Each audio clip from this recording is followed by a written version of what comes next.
بڑی عظیم ہستی ہیں اور آپ کے مختلف القابات جن کو ذکر کیا گیا، ان میں سے ایک آپ کا لقب محی الدین بھی ہے۔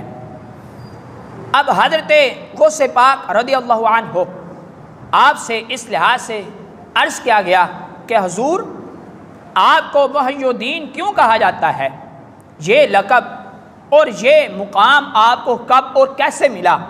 تو سامعین کرام، اس لحاظ سے اعلیٰ حضرت عظیم البرکت شاہ احمد رضا خان تاجدار بریلوی رحمۃ اللہ تعالی علیہ، آپ نے اس بات کو ذکر فرمایا ہے فتاوی رضویہ شریف کی 28ویں جلد کے اندر۔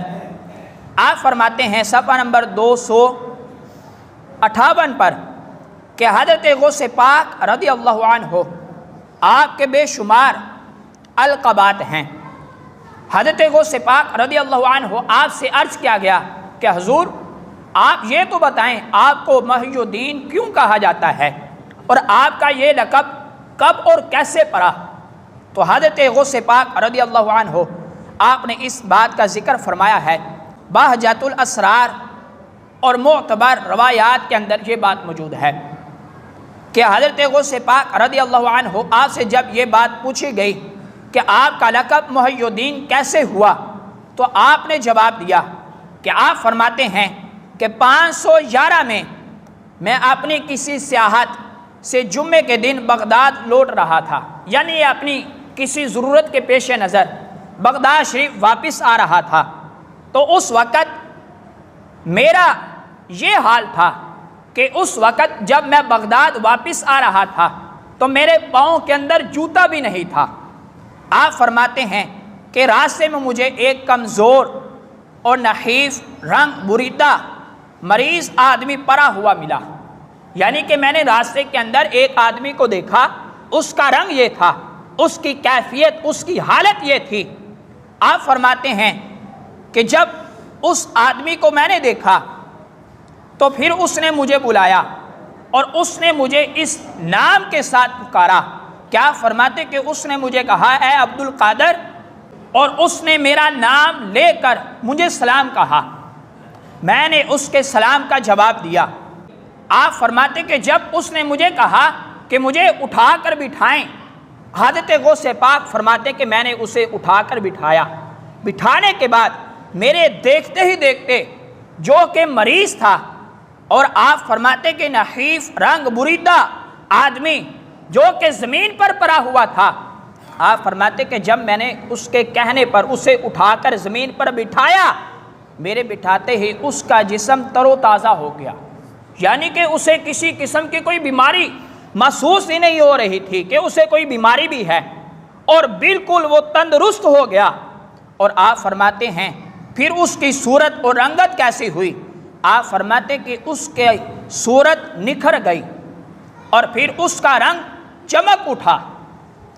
اور آپ فرماتے کہ جب میں نے اس کی یہ کیفیت اور یہ حالت دیکھی، آپ فرماتے کہ مجھے خوف معلوم ہوا، مجھے خوف لگا۔ تو اس نے کہا کہ مجھے پہچانتے ہو میں کون ہوں؟ تو حضرت غوث پاک فرماتے کہ میں نے لا علمی کا مظاہرہ کیا کہ نہیں، میں آپ کو نہیں پہچانتا۔ تو حضرت غوث پاک رضی اللہ عنہ آپ فرماتے کہ اس نے مجھے بتایا کہ میں دین اسلام ہوں، یعنی کہ وہ جو کہ ایک آدمی کی شکل میں تھا، اور پھر اس کی رنگت کے لحاظ سے آپ فرماتے کہ اس طرح وہ زمین پر پڑا ہوا تھا، اور پھر جب میں نے اسے اٹھایا، اٹھانے کے بعد وہ تندرست ہو گیا اور اس کا رنگ جگمگانے لگا، چمک اٹھا۔ اور جب میں نے اس کی یہ کیفیت اور یہ حالت دیکھی تو مجھے خوف معلوم ہوا، مجھے ڈر لگا۔ تو میں نے اس سے پوچھا تو اس نے آگے سے کہا کہ مجھے جانتے ہو کہ میں کون ہوں؟ آپ فرماتے کہ میں نے کہا کہ نہیں، میں نہیں جانتا، کہ تم کون ہو؟ تو آپ فرماتے کہ مجھے اس نے آگے سے جواب دیا کہ میں دین اسلام ہوں۔ اور پھر آپ فرماتے ہیں اس نے کہا کہ اللہ تعالیٰ نے آپ کی وجہ سے مجھے زندگی دی اور آپ محی الدین ہیں، یعنی کہ حضرت غوث پاک رضی اللہ عنہ آپ کے بے شمار القابات میں سے جو آپ کا یہ لقب محی الدین پڑا ہے، آپ فرماتے کہ یہ اس وقت کی بات ہے کہ جب میں بغداد لوٹ رہا تھا اور پھر میں نے ایک مریض کو دیکھا، آدمی کو دیکھا، جب میں نے اسے اٹھایا تو مجھے اس نے محی الدین کے لقب کے ساتھ پکارا۔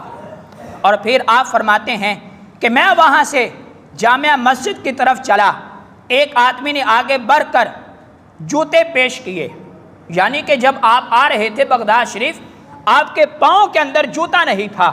آپ فرماتے کہ جب میں بغداد شریف کی جامع مسجد کی طرف چلا تو جامع مسجد میں پہنچتے ہی مجھے جوتے پیش کیے گئے، اور جوتے پیش کرنے والے نے مجھے محی الدین کہہ کر پکارا۔